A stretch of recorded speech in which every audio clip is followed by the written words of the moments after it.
positively to advance the cause of Forestry Commission, in particular, and the nation at large, and many of his admirers and needy during his tenure as the chief executive. Working with Sir John was challenging in the sense that, as a good lawyer, he hardly conceded an argument, and he was quite stubborn. His knowledge of the Holy Scriptures was beyond description, and he combined his knowledge with deep-seated eloquence in Akan proverbs and many occasions, and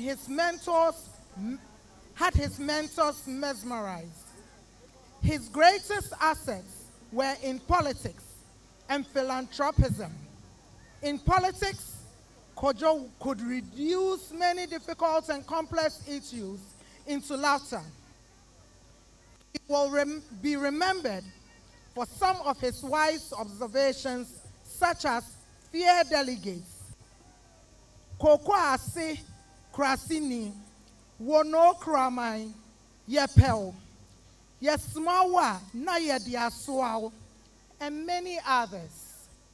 In politics, Kojo interacted not only with his party members, but members of the opposed political parties as well, and had many friends in the NDC, especially Mr. Esiedu Nketia, General Mosquito, who he respected so much but never hesitated to castigate him when he had the opportunity. Yes, the family has lost a pillar, but the MPP has lost his greatest gem. Because of his political acumen, he would be remembered for a very long time. He was a philanthropist par excellence and giver of assistance and hope to the most afflicted. His generosity had no limits, which surprisingly included his political opponents. As a philanthropist, Kojo was kind to a fault and was always ready to give and help if he had the resources. Where he could not, he would quickly pick up his phone and call many of his admirers to chip in, something to provide the much-needed assistance.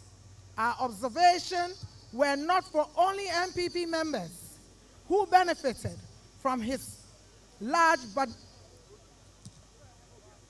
members of the opposing parties, the media men, musicians, students, and many others who cannot be listed, and he never discriminated in his commitment. Sir John was a peacemaker, and he endeavored to mend every broken relationship his comments brought about at times.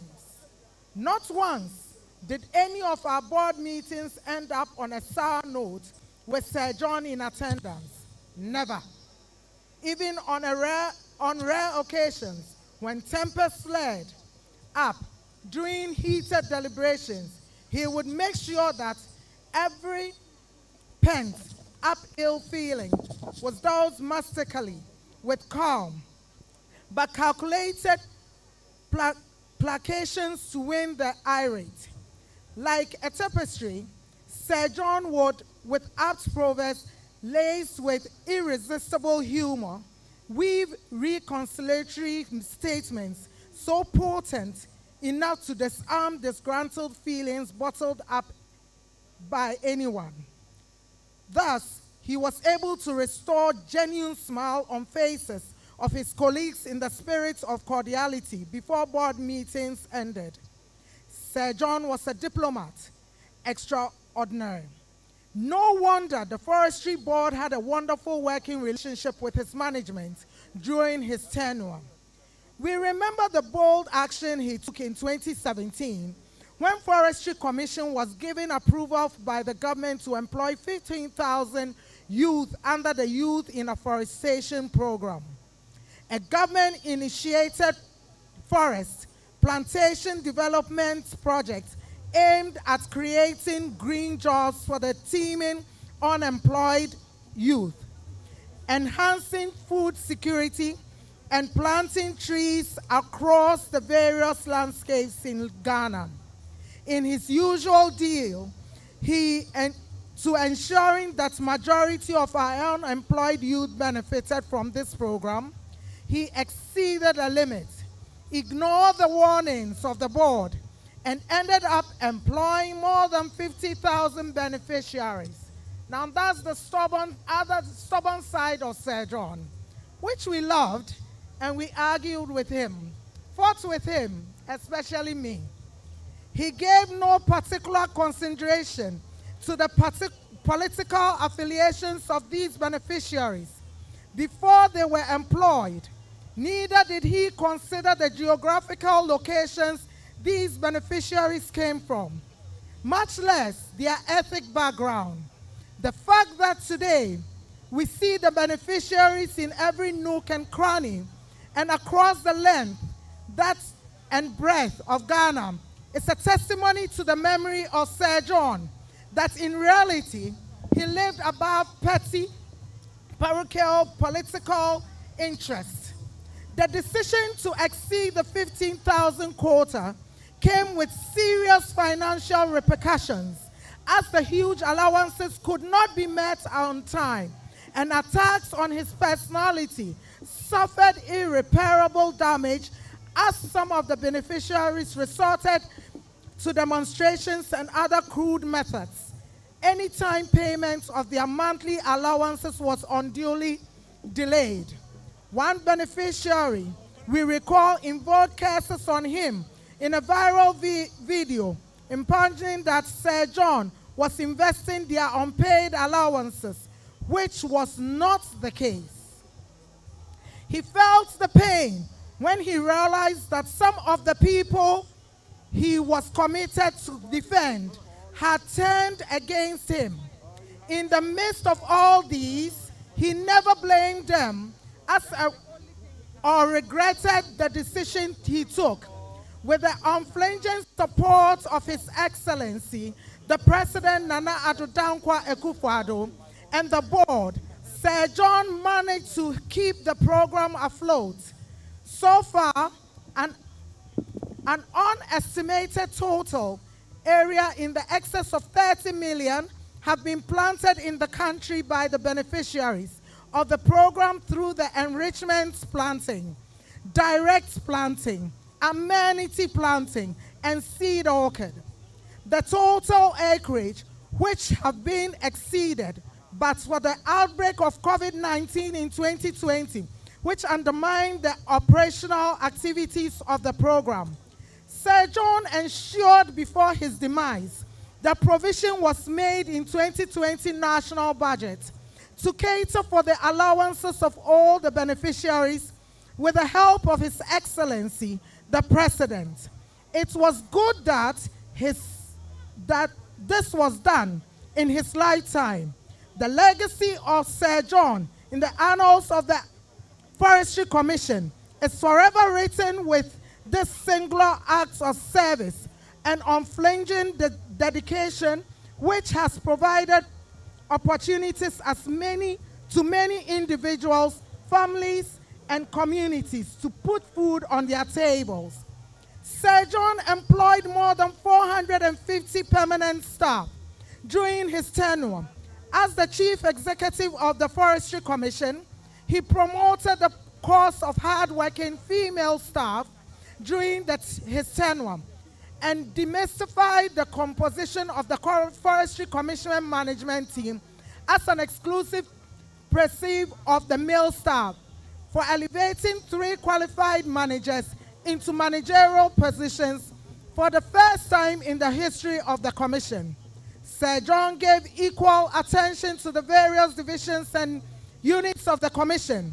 During his tenure, he made sure that the board and management worked closely together with mutual respect to the admiration of all.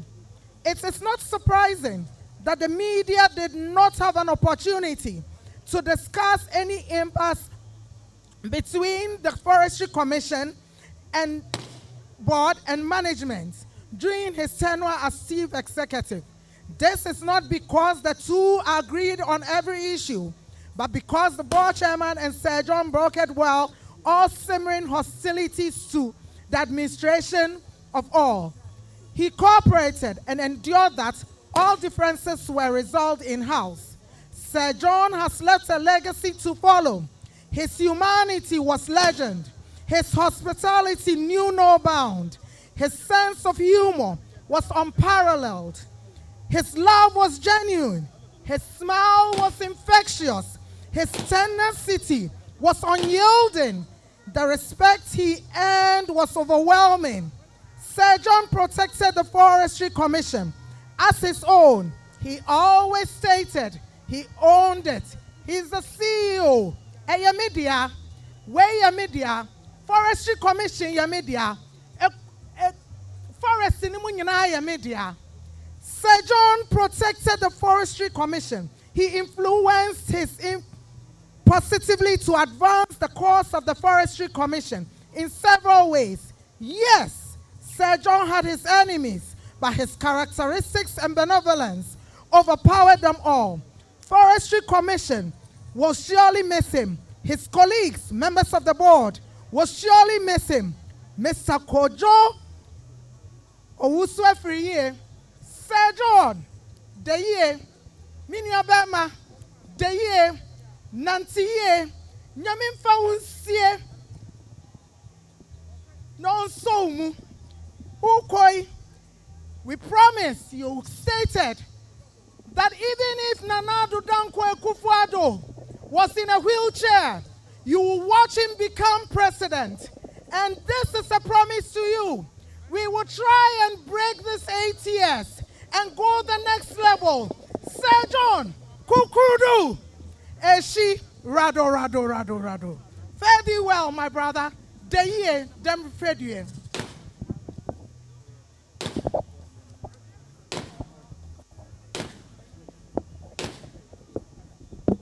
Please, the Chief Justice of the Republic of Ghana arrived about 30 minutes ago. We wanted to alert the presence, but because of the reading of the tribute, we couldn't announce. So you want to come and then greet the public. Okay. That is the Chief Justice of the Republic of Ghana. Sabre Yebema, management and staff, Forestry Commission. Woman say, woman the anwamba born a tofa. Enti Montofa Maye. Culture and cry and sack free abamum penifone say. In the next 10 minutes, on Panyaba de Chile, ever do her pa. As a moment, move free my and some Panyaba Samo, I make a say ye pa. What was Jan Chevron in Chemham, my mother. Night, my told my dinner, so I don't want it, mammy. Tribute by management and staff of Forestry Commission. We thought of you in love today. Unless you use the mask, it won't be loud enough. We thought of you in love today, but that is nothing new. We thought about you yesterday and days before that too. We think of you in silence. We often mention your name. Now all we have is memories and your picture in a frame. Your memory is our keepsake, with which we will never part. God has you in his keeping, but we have you in our hearts. The announcement of the appointment of Mr. Kojo Owusu-Afriye on the various media platforms as Chief Executive of Forestry Commission in 2017 was received with mixed feelings, especially by those of us whose path has not crossed with his before. But in the few weeks that followed his resumption of duty, he got acquainted with staff and management as if he had been with us since creation. Management and staff have affectionately known you as Chief or Wafa, and your presence in the office almost on a daily basis has been unquestionable. But it has been almost 1 year now since we last heard you or heard your voice at the office. For the last time was 18 June 2020. Have you traveled to Wono, your holy village, as you normally do? Probably, Chief, you are on official duties to the Commission's offices outside Accra to assess work that is going on. Have you traveled outside the country for official duties? We are asking all these questions, hoping to receive answers from you, Wafa. But what are we witnessing today? Such an unbelievable scene. Death has dealt us a very hefty blow. Alas, there he lies, the father of all, the man who has the highest number of nephews and nieces in this world, Wafa, the mother of the motherless, helper personified, the merciful one who always says, the mother who knows exactly when to feed her children, Sir John. Chief, during your tenure, staff of the Commission saw the practicalization of positive gender discrimination when you appointed females to directorship positions.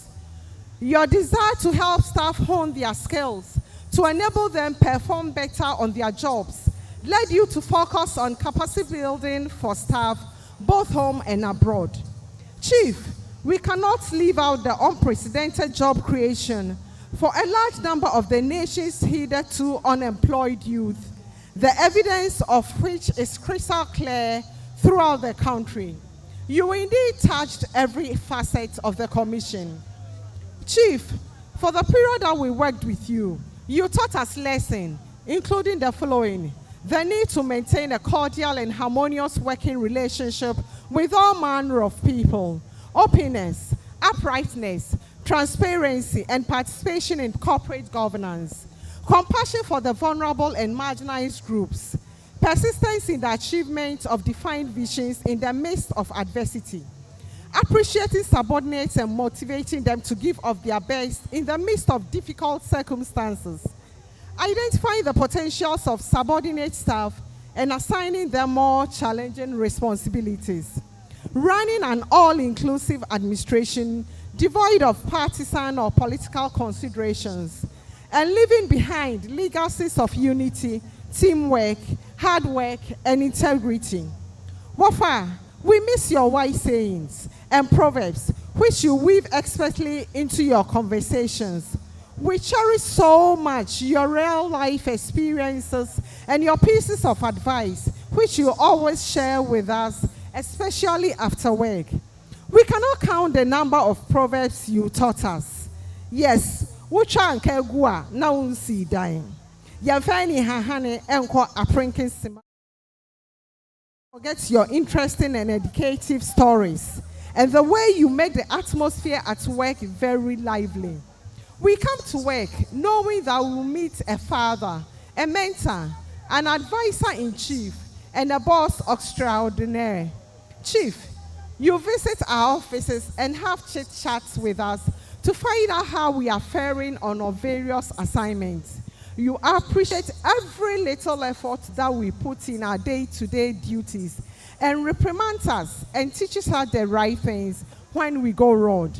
Mr. Kwadwo also every year, your sudden departure to the land of no return is a great loss to the Commission, but we are consoled by the fact that you have gone to be with the Lord, your Maker, who gave you to us as a gift and took you away when your work was done on this earth.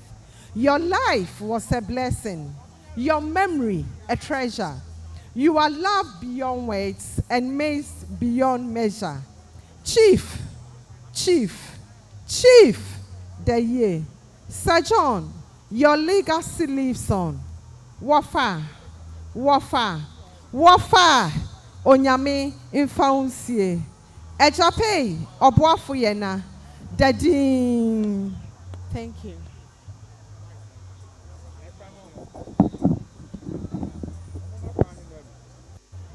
Yes, Ramo, Muam, where Nim Henina, Trobo Choir.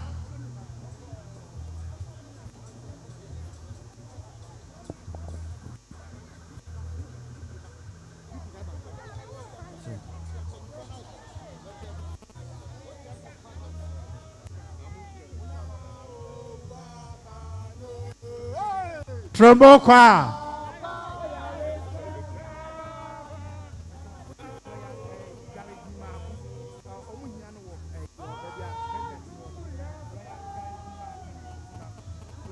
Derek.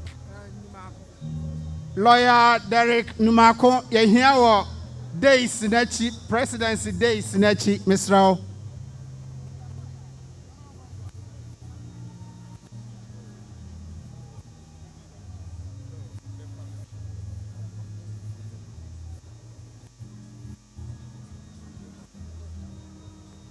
Oh, anyone?